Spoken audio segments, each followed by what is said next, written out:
ونستغفره ونتوكل عليه ونعوذ بالله من شرور أنفسنا ومن سيئات أعمالنا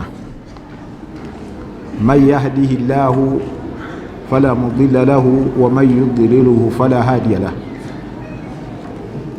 وأشهد أن لا إله إلا الله وحده لا شريك له وأشهد أن محمدا عبده ورسوله أما بعد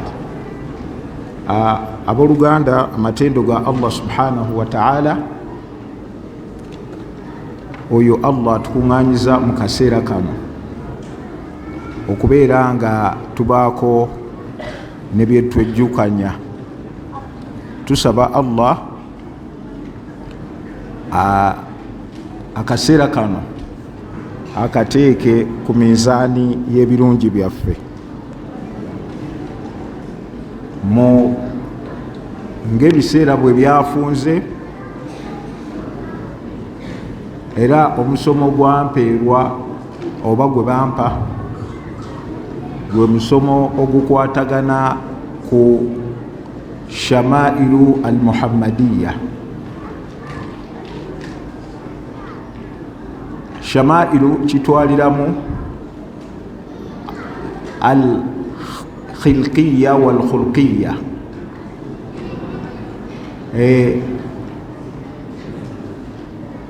ebintu ebitendo oba ebitendo bya nabbi ebyobutonde,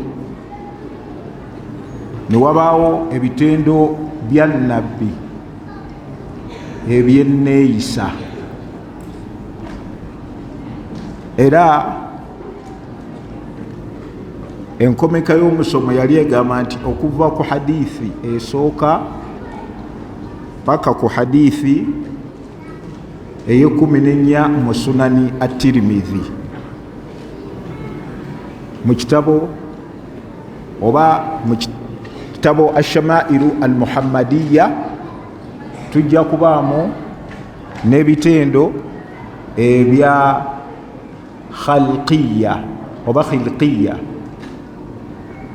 Nabbi sallallahu alaihi wasallam engeri Allah tabaraka wa ta'ala obutonde bwe bwali, kubanga hadithi tezitera ezo zonna zajja nga zitenda ku butonde bwa Nabbi sallallahu alaihi wasallam. Ekisooka mugaso ki, lwaki twetaaga okumanya ebitendo bya Nabbi sallallahu alaihi wasallam? Fawaidu ki eyo kubeera nti nno omusomo guno guteereddwawo? Ekisooka, min wajibaati ahli al-iman, mu kikakata kuba ahlu al-iman, al-imanu bihi, kwe kubeera nga tukkiriza Nabbi sallallahu alaihi wasallam. Wala yakunu dhalik, ekyo tekisobola kubaawo illa bimaarifatihi, okujjako nga tutegedde Nabbi sallallahu alaihi wasallam. Kati buli muntu eyeyongera okutegeera Nabbi sallallahu alaihi wasallam izdada al-imanu bihi, yeyongera okumukkiriza. Buli woyongera okutegeera Nabbi sallallahu alaihi wasallam, kweyongera okukkirizaako Nabbi sallallahu alaihi wasallam, ne kweyongera okumugoberera. Lwaki? idh min wajibati al-iman bihi, mu ngeri nti nno ekikakatako okubeera nga okkiriza Nabbi sallallahu alaihi wasallam maarifatu ma huwa alayhi, okumanya kiki kye yaliko, min al akhlaq, mu mpisa, mu bintu ebyenjawulo. Kati ekisookera ddala lwaki twetaaga okubeera nga tumanya shamailu muhammadiya al khalqiya wal khulqiya au khilqiya, ez'obutonde, n'okubeera nti nno neeyisa kwe kubeera nti nno kitukakatako okukkiriza nabbi sallallahu alaihi wasallam. Kati ate toyinza mukkiriza illa bimarifatihi, okujjako ng'omukoze eki omutegedde. Ensonga ey'okubiri lwaki kitukakatako okubeera nga tumanya ebitendo bya nabbi sallallahu alaihi wasallam, ebyobutonde neeyisaaye. Inna mahabbatahu faridatan, mazima okwagala nabbi sallallahu alaihi wasallam kyatteeka. Iftaradahu llahu, Allah tabaraka wa taala yakiraalika ala ibadihi, okubeera nga Allah tabaraka wa taala yakiraalika ku baddu be. Kati tojja kumumanya okujjako nga tojja kubeera nti nno omwagala okujjako ng'omutegedde nabbi sallallahu alaihi wasallam. Ensonga eyokusatu lwaki twetaaga okumanya ebitendo bya nabbi sallallahu alaihi wasallam. Ensonga eyokusatu, inna allaha subhanahu wa ta'ala, mazima Allah subhanahu wa ta'ala ja'alahu qudwatan li'ibadihi, yamufuula ekyokulabirako eri abaddu be era ekyogoberera. Kati tekiyinza kubeerawo okujjako ng'otegedde nabbi sallallahu alaihi wasallam n'omugoberera mu bitendo bye. Ensonga eyokuna, inna allaha kad ja'alahu, mazima oba inna allaha aksama fil qur'ani ala kamali khuluqi nabiyyi sallallahu alaihi wasallam. Mazima Allah tabaraka wa taala mu Qur'ani yalayira obujuvu bw'empisa za nabbi. Kati kiba kya buvunaanyizibwa okutegeera yeeyisanga atya nabbi sallallahu alaihi wasallam, obeere nga omukola ki, omugoberera.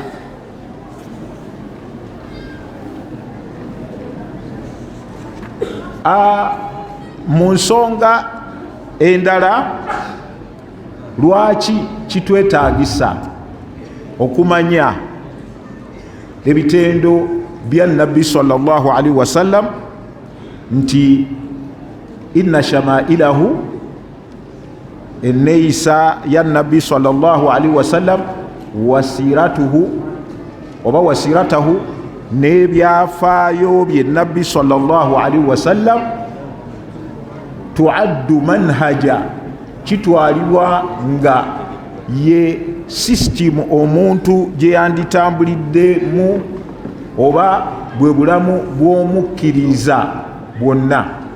Kati okubeera nti nabbi sallallahu alaihi wasallam tumumanya khilqiya, mu kumumanya obutonde bwe, wa khulqiya, n'okumumanya mu nneeyisa ye. Mu nsonga waliwo ebitendo bye tugenda okwogerako nga nabbi sallallahu alaihi wasallam, ng'era hadithi bwe bazirambika. Hadithi zino 14 zoogera ku nabbi, enkula ye, enkula ya nabbi sallallahu alaihi wasallam. Omusiraamu yandibadde yeebuuza nti lwaki, bwetaavu ki omuntu okumanya enkula ya nabbi sallallahu alaihi wasallam? Ekyokuddamu kiri kimu, nti eriyo abantu olwaleero abaseeredde mu ddiini naye nga baseerera mu ddiini olw'ebyo ebibajjira mu ndooto nga bagamba nti naloose nabbi sallallahu alaihi wasallam nga njigiriza ekintu bwe kiti. Kati bw'omanya waliwo ebijja okujjira mu ndooto obiroote nga mu butuufu si ye nabbi sallallahu alaihi wasallam wadde abantu oba nti nga nabbi sallallahu alaihi wasallam nga bwe yagamba nti man ra'ani fil manami, omuntu yenna andaba mu ndooto abandabidde ddala fa inna shaitana la yatamathalu bi, shaitani tennekola ki, tennefaanagiriza. Kati bangi nnyo mu firaq, mu bibiina by'abasiraamu nga olwaleero bayina enkola ya ibaada gye bagikolamu ng'agamba nti nabbi yanneeyolekera mu ki, mu ndooto, era nanjigiriza dhikiri eno. Abantu nobasanga nga bakola ebintu nga naye bazimbira ku njigiriza ya shaitaani. Kati kyova olaba nti abamanyi nga at-Tirmidhi yavaayo n'awandiika ekitabo oba ahadithi ezogera ku nabbi sallallahu alaihi wasallam. Mu ahadithi abamanyize baleeta ziraga nga ebitonde oba ebitendo bya nabbi sallallahu alaihi wasallam yali mu akmalul hay'a, mu mbeera esembayo okubeera nga mujjuvu. Allah yatuma nabbi we ng'amuteekako sifaat, ebitendo alkhilqiya walkhulqiya, ebyebutonde ne enneeyisa. Allah yamuwa ebitendo ebisembayo okuba ebirungi. Era kyova olaba nti Ibn Qayyim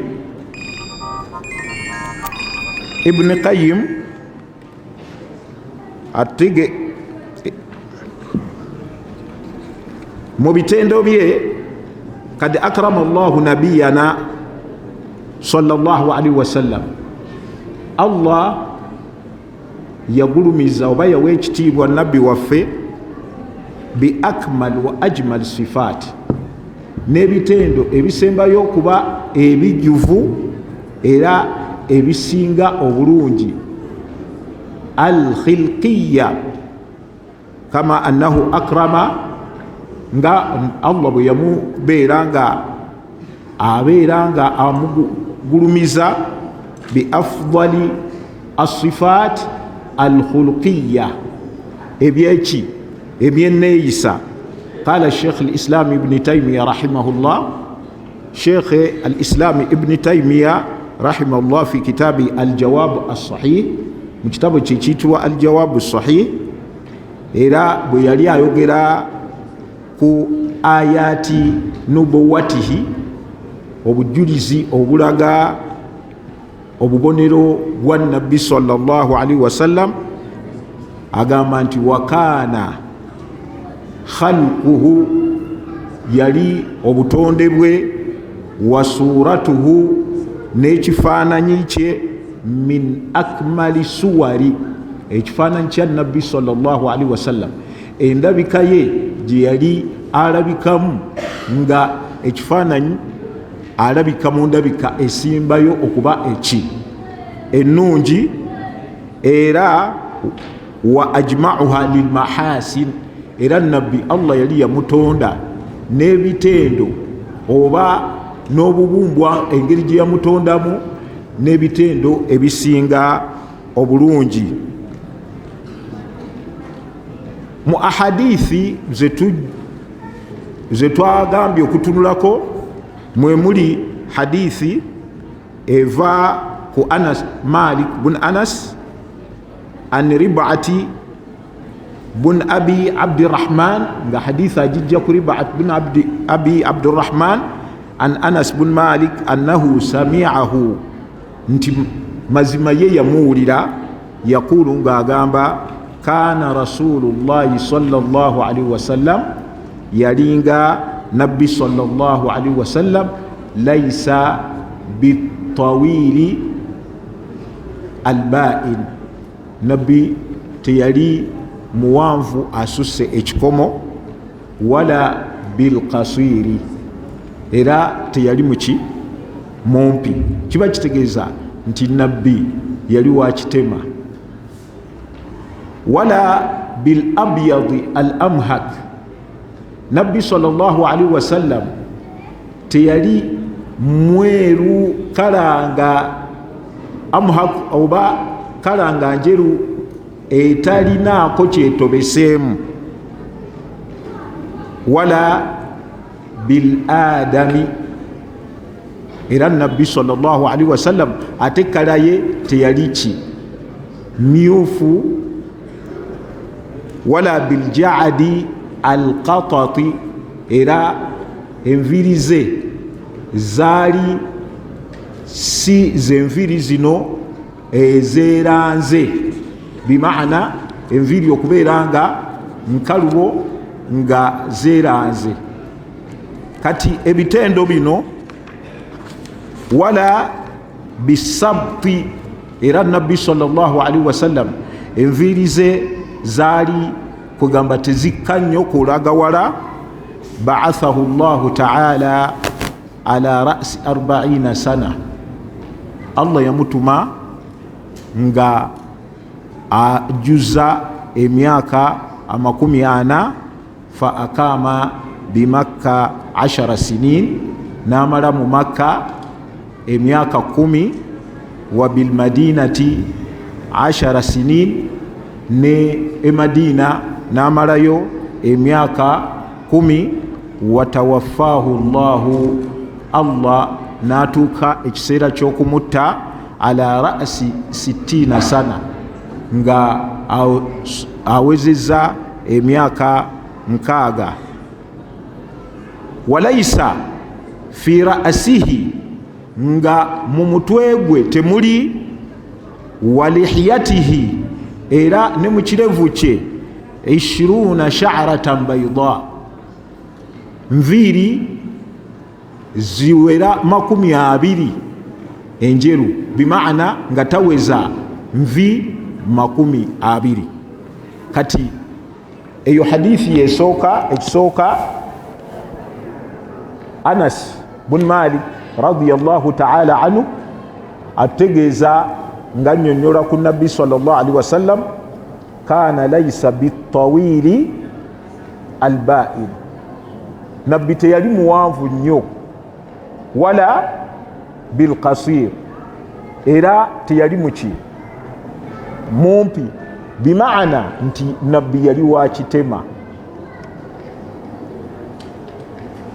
ekitende ekisooka kitegerekese nti nabbi teyali ki era teyali ki wabula yali makati awo kitegeeza nti nno yali waki wakitema ekyokubiri hadithi egambye wala bil abyadi al amhak wala bil adam kati kino ekitundu Anas atunnyonnyola kala ya nabbi sallallahu alaihi wasallam nti nabbi sallallahu alaihi wasallam yuqalu abyadul amhak bwe kiba kala gye bayita al abyadul amhak yoyo nga mweru ng'obweru bwe buli khalisu nga tebulina kyetobeseemu kirala mukiraba waliwo omuntu nga mweru nga oyinza okubeera nga otuuka n'okulaba nga kala enjeru naye nabbi sallallahu alaihi wasallam si bwe yakola ki bwe yali wabula nabbi sallallahu alaihi wasallam yali mweru obweru obwetabiseemu kala eki emyufu olumyukirivu. Kati bwe bagamba nti laisa bil abyad al amhak wala bil adam, nabbi teyali mweru obweru obwereere, era n'okubeera nga nabbi sallallahu alaihi wasallam kala ye teyali ki myufu, kiba kitegeeza nti kala ye yali mweru obweru obwetabiseemu kala eyaki eya red. Kitegerekese awategerekese yali wankoba ki nkoba bbiri naye ez'omweru, si nkoba bbiri ez'omuddugavu. Kitegerekese. Kati tulina ebitendo bimeka? Bibiri. Laisa bitawil albain, nabbi teyali muwanvu, bana bawanvu be batuuka n'okubeera nga ate obuwanvu kafuuse kamogo, ate era si mumpi, yali yeekubira ku saidi y'obuwanvu, bimaana yali wakitema. Ekyokubiri, nabbi sallallahu alaihi wasallam kala ye muganda waffe agambye nti yali nkoba bbiri, kitegeeza nti yali obweru obuli wakati wekala enjeru neki nemyufu, si mweru obweru obwerere, era si mumyufu obumyufu obwerere, wabula obweru bwe bwali bwetabiseemu obumyufu. Ensonga eyokusatu, wala biljadi alqatat, enviiri za nabbi sallallahu alaihi wasallam zaali tezeekute, bimaana okubeera nti nno okwezinga kaweke, wala bi asabiti, wadde okubeera nti nno enviiri ezo nabbi sallallahu alaihi wasallama zeyayina ate nga tezika kubeera nti nno wansi nnyo, wabula ebitendo bya nabbi sallallahu alaihi wasallam obiraba nga bitambulira wakati, khairul umuri awsatuha, ensonga Allah yamuwanga ebintu nga biri wakati, si kiwanvu nnyo si kimpi nnyo. Fa akama bil madina, nabbi yamala bimakka 10 sinin ba'da al-bi'tha, yamala Makka emyaka 10 oluvannyuma lw'okukola ki, lw'okutumibwa. Naye twesinkana mu riwaayaati endala nga nabbi yamala 13 sana, yamala myaka emeka 13, era kyekiseera kyeyamala nabbi sallallahu alaihi wasallam fi makkata, mu makka ba'da al-bi'tha. Kati kiba kitegeeza ki? Hadithi egambye nti nabbi sallallahu alaihi wasallam akama bimakka 10 sinin, yamala mu makka ennaku meka? Emyaka 10. Mukiraba? Ate eri negamba 13. Tubigatta tutya? Tugamba ekituufu kiri nti nabbi sallallahu alaihi wasallam yamala emyaka 13 mu makka, naye abamu bajjako emyaka gino 3 gye yamalanga tannasanguza buki. Okiraba? Tannasanguza meka? Bubaka. Kati Anas bin Malik atutegeeza emyaka gino 3 ye teyagibala, wabula yabala emyaka 10 gye yamalanga ayogera oba ayogera mu lwatu obuki obubaka. Kati bw'onoosanga hadithi egamba 10 sinin mu ndaba emu, oyo aba asazeewo obutogera 10 giri nabbi sallallahu alaihi wasallam gyatayolesa buki bubaka ababaze gino 10 gyeyayolesa obuki obubaka kati ono agamba nti no emyaka 10 n'emeka 13 kiba kitegeeza nti akuteereddeko n'emyaka giri egitaalimu kwolesa buki bubaka.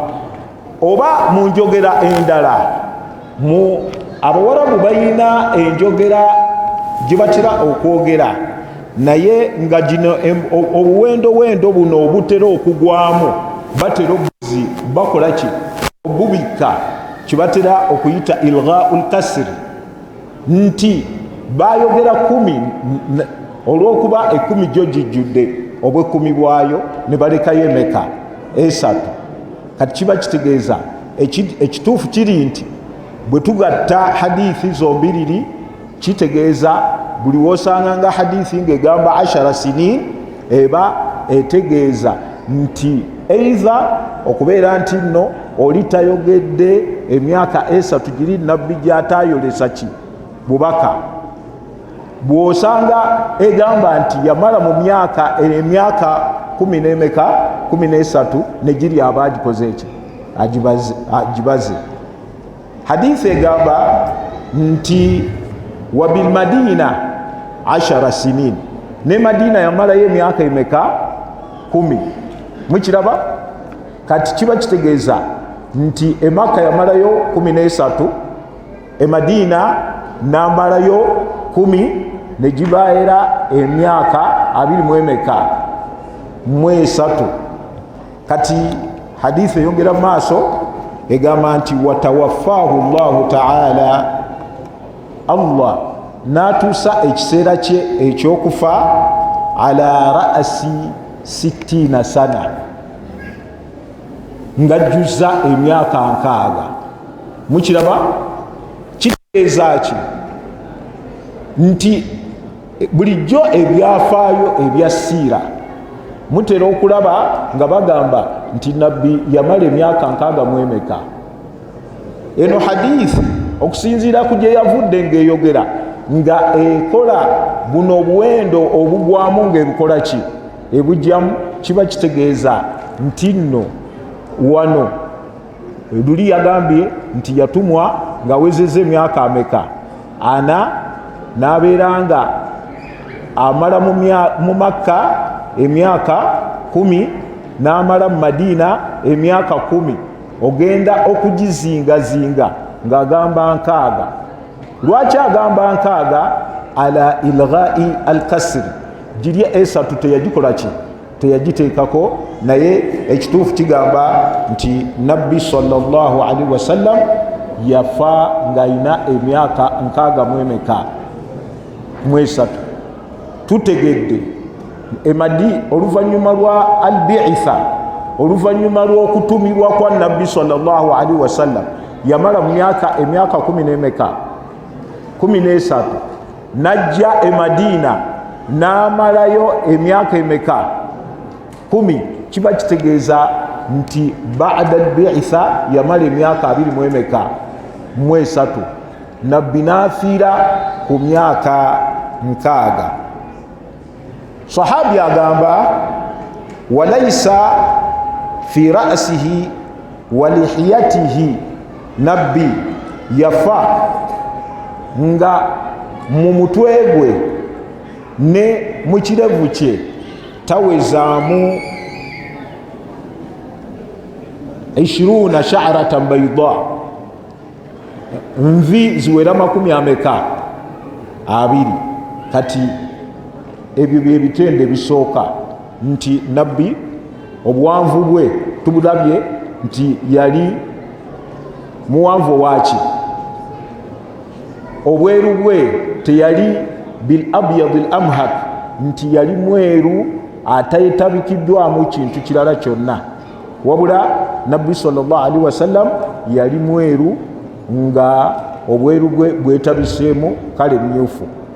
Ekirala kye tutunulidde mu hadithi eno kwe kubeera nti nabbi sallallahu alaihi wasallam ba'da al-bi'itha oluvannyuma lw'okutumibwa mu Makka yamalamu emyaka 13 era e Madina yamalayo emyaka 12. Kati kiba kitegeeza nti oluvannyuma lw'okutumibwa yayina emyaka 20 egy'obwannabbi. Fatawaffahu Allah n'atuuka omutta ng'ayina emyaka 63. Kati hadithi esooka mu hadithi ezinyonyola ku Nabbi sallallahu alaihi wasallam. Hadithi eyokubiri an Anas bin Malik radiyallahu anhu, hadithi eyokubiri ngeva ku Anas bin Malik radiyallahu anhu qala yagamba kana Rasulullahi sallallahu alaihi wasallama rab'atan, omuntu rab'atan yaliwa yoyo w'ekitema, laisa bitawili wala bilqasir, si muwanvu nnyo ate siki mumpi, wabula ow'ekitema. hasan aljismi, omubiri gwa Nabbi sallallahu alaihi wasallama gwali mulungi ng'alabika bulungi. Wa kana sha'ruhu laisa bija'din, enviri ze zaali tezezingazinga, wala sabtin, ate nga si ze mpanvu ezikka ennyo. Asmaru lawni, kati ate eno hadithi yaleeta ng'eraga nti asmaru lawni, twagambye asmaru ye kala eya red, naye kino kiba kitegeeza nti yeeyo oyo red eyali yeetabiseemu kala enjeru. Idha masha, Nabbi bwe yalinga atambula, yatakaffau, yalinga atambuza maanyi, si ng'omuntu omugayaavu. Olaba ebitendo bya Nabbi sallallahu alaihi wasallam byonna bitendo bya bujjuvu. Kati tugambye eno hadith kana Rasulullahi sallallahu alaihi wasallam rab'atan, twagambye mu riwaya endala ate hadith egamba kana Rasulullahi sallallahu alaihi wasallama marbu'an. Rab'atan oba marbu'a kitegeeza nti almuradu bihi almutawassitul qama, Nabbi yali mu mbeera ya makati, saizi ye yaki ya makati, si muwanvu nnyo ate si mumpi, ng'era hadithi eri bwe yatunyonyodde. Hasana aljismi, Nabbi omubiri gwe gwali gulabika bulungi. Anna Allaha manna alayhi bijismi mu'tadil fil khilqa, Allah yali yamutonda omubiri omwenkamunkamo mu butonde, mutanasikul a'dha, nga ebiyungo bye biri wamu. Fa jismu hasanun, omubiri gwe gwalinga mulungi. Wa a'dha'uhu, n'ebitundu bye byalinga birungi oba ng'alabika mulungi mu mbeera efaanaganako bwetyo. Lwaki Allah tabaraka wa ta'ala yagezaako okutonda bannabbi be mu bifaananyi ebirungi? Kana khalquhu sallallahu alaihi wasallam wa suratuhu akmal suwar, nti Nabbi sallallahu alaihi wasallam ekifaananyi kye kyeyalimu kyali ekifaananyi ekisembayo mu bujjuvu. Wa ajma'uha lilmahasin, ng'era kikuŋŋaaniddeko buli kalungi konna komanyi. Tulabye wa kana sha'ruhu laysa bija'di, enviri za Nabbi sallallahu alaihi wasallam zaali tezeerangalanga, bimaana okubeera nga zeekutte, wala sabtin, wadde okubeera nti zikka eno ki wansi. Kati tulina ebitendo, tulabye Nabbi sallallahu alaihi wasallam obuwanvu bwe, mukiraba. Tulabye ekyokubiri ki kala ye, tulabye enviiri ze.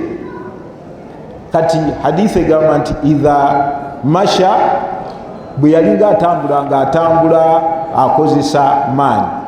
Kati hadithi eyokusatu egamba an abi ishaqa egamba hadithi ngeva ku abi ishaq qal agamba sami'tu albara bun azib nawuli ila bara bun azib yaqul kana rasulullah sallallahu alaihi wasallama rajulan marbu'an.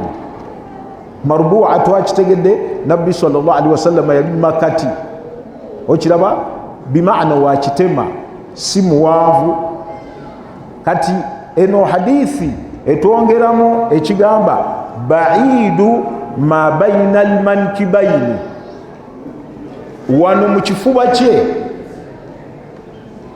nabbi sallallahu alaihi wasallam yalimuuko obugazi, si buno obufuba obutonotono wabula ng'olaba nti musajja wakiwago. Nabagambye nti Allah yatuma bannabbi n'abawa ebitendo ebisembayo okubanga biki bya bujjuvu, nga nabbi ekisooka mu bitendo ebyobujjuvu khalqiya, mu butonde ateekeddwa okubanga mujjuvu, abantu tebajja kumuteekako bumogo, kumulabako bumogo. Ate ne mu khulqiya ne munneeyisa nga talina bumogo. Kati olaba ebitendo omusajja oyenna byatendeddwa nabyo ebyamaanyi nabbi Allah bye yamuwa. Kati olaba nti baidu baina almankibaini, wakati w'ebibegabega bye yali muki mugazi, kitegeeza nti ekifuba kye yali musajja mugazi mu kifuba. Azimu aljumma, azimu aljumma, jumma kyeki? Tulaba nga enviiri za nabbi sallallahu alaihi wasallam zajja nga zitendebwa n'ebitendo bimeka? Bisatu, era nga mu Luwarabu bwe bitera okubeera. Waliwo ekitendo kye bayita alwafratu.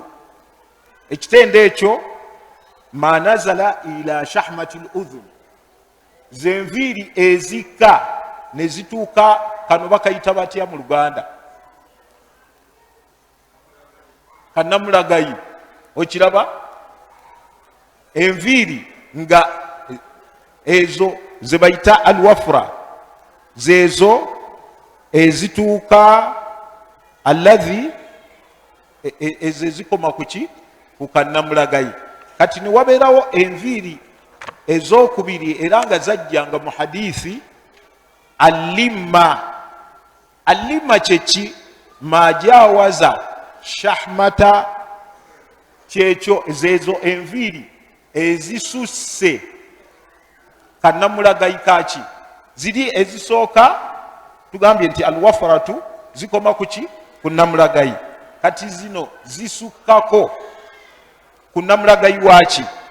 Wamatu sawaun wasala ila almankibaini au lam yasil, oba zituuse ku bibegabega bye oba tezituuse, ezo baziyita allimma. Ne tubeera n'enviiri endala ezajja mu hadithi ng'era zinyonyola ze bayita aljumma. Aljumma ze zirwa ma daraba almankibaini, ze zikubira ddala ku bibegabega by'omuntu.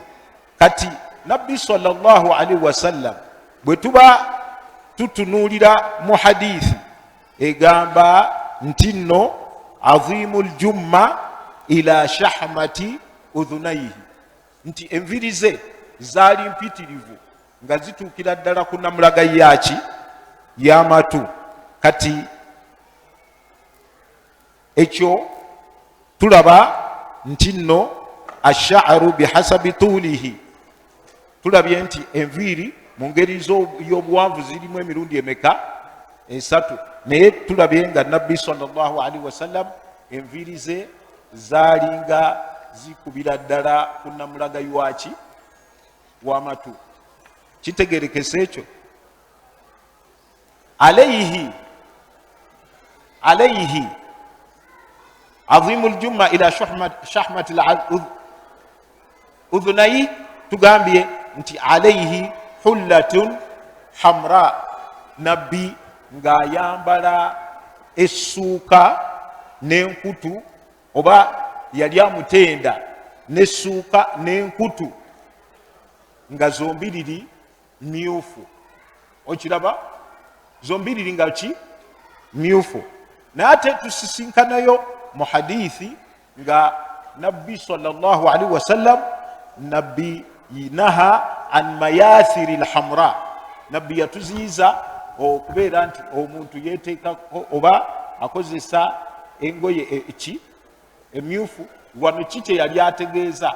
Kyeyali ategeeza mu hadithi eno nti oba kiri ekigaanibwa ye al ahmaru lkhalis, ye kala emyufu etaliimu kantu ki konna. Naye kakati wano tulaba nti nabbi sallallahu alaihi wasallam yabeera nga yambala kala emyufu.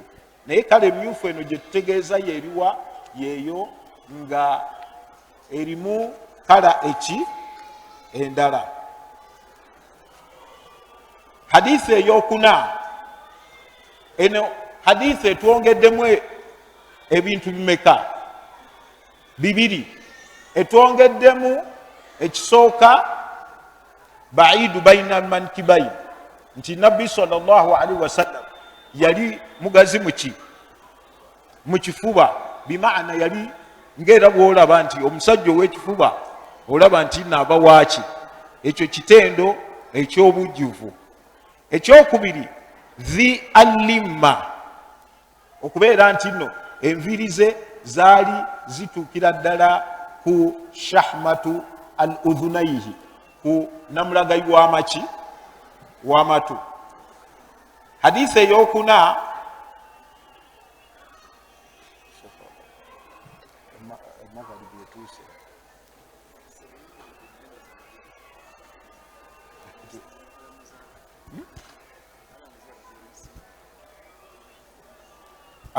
hadithi eyokuna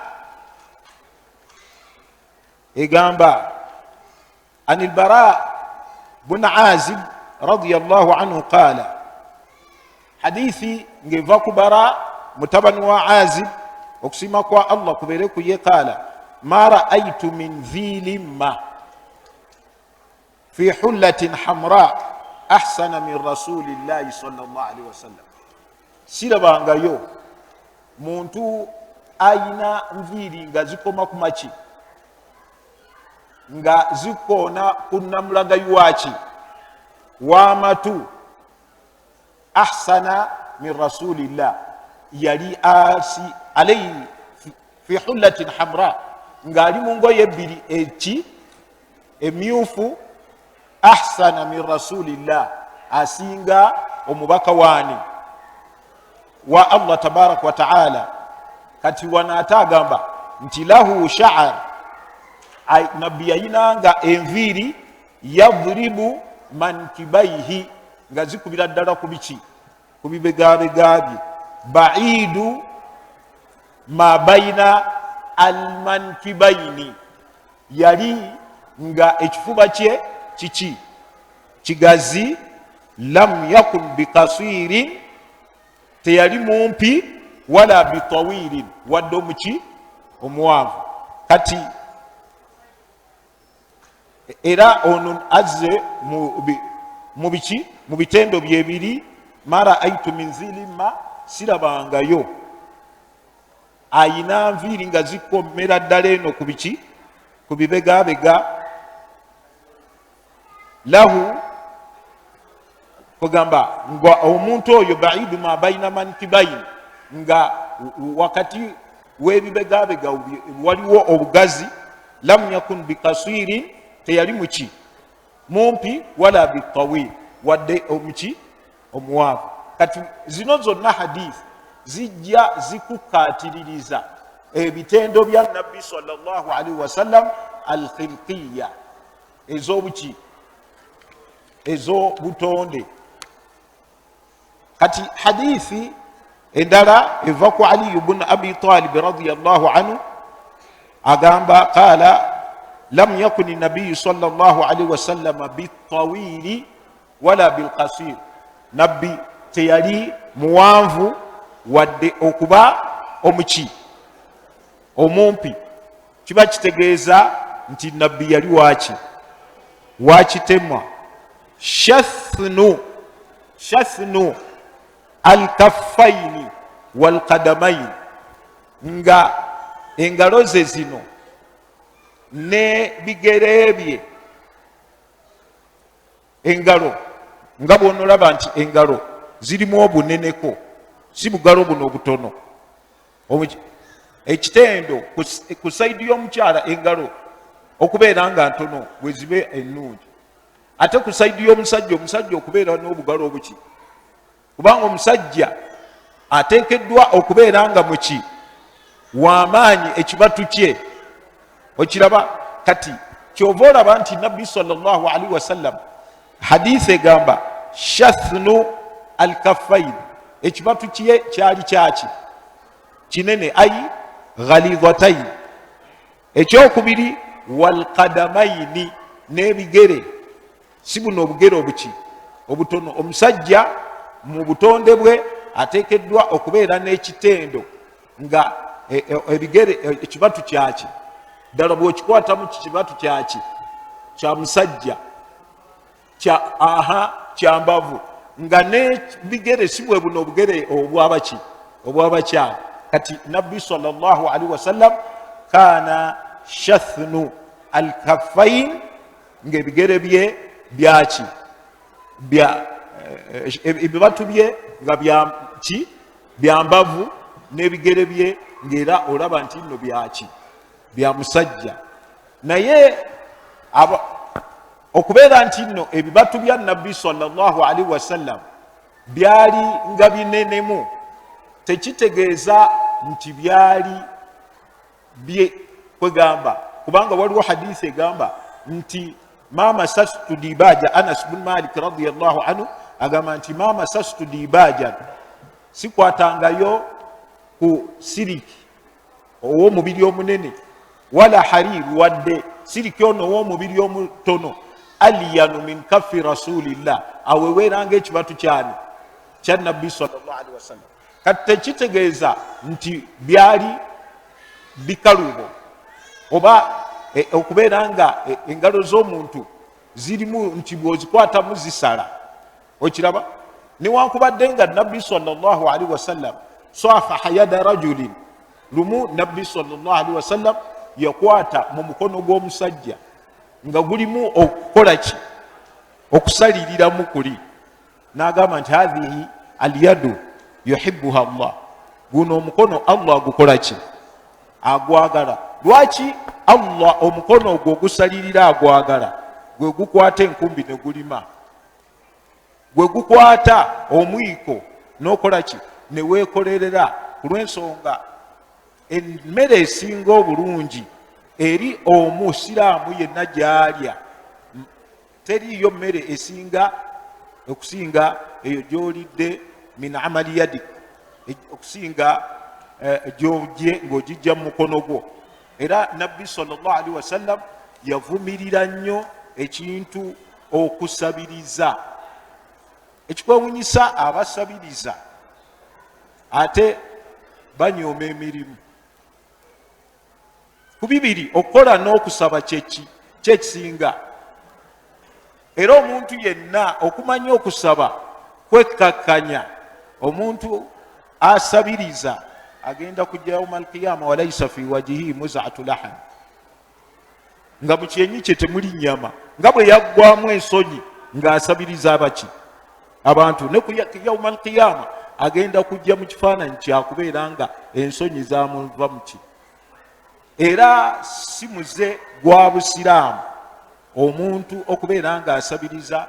Kyova olaba nti nabbi yagamba nti man fataha baba almas'ala, omuntu yenna agulawo omulyango gw'okusabiriza, fataha Allahu alaihi baba alfaqri, Allah amugulirawo omulyango gw'obuki gw'obwavu.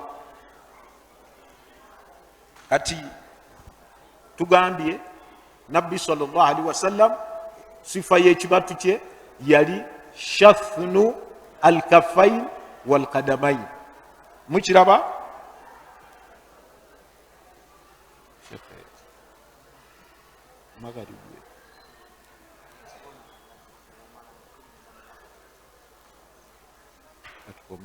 kubanga esijja kusobola kumala naye. Tujja komaawo biidhinillah kulw'ensonga n'esswala ekoze eki eyingidde, naye nga hadithi ziri ezaali 14 eziteekeddwa okwogerwako, tusobodde okwogerako 5 ezisigadde biidhinillah Allah bw'ali baatuwadde ekiseera kyonna. Maliza ebigambo byange nga nsaba Allah tabaraka wa taala akkirize olutuula lwaffe luno lwe tutudde, aluteeke ku minzaani y'ebirungi byaffe, tumusinkane nga atusiimye era nga naffe tusiimye omusinkana. Wassalaamu alaikum warahmatullah.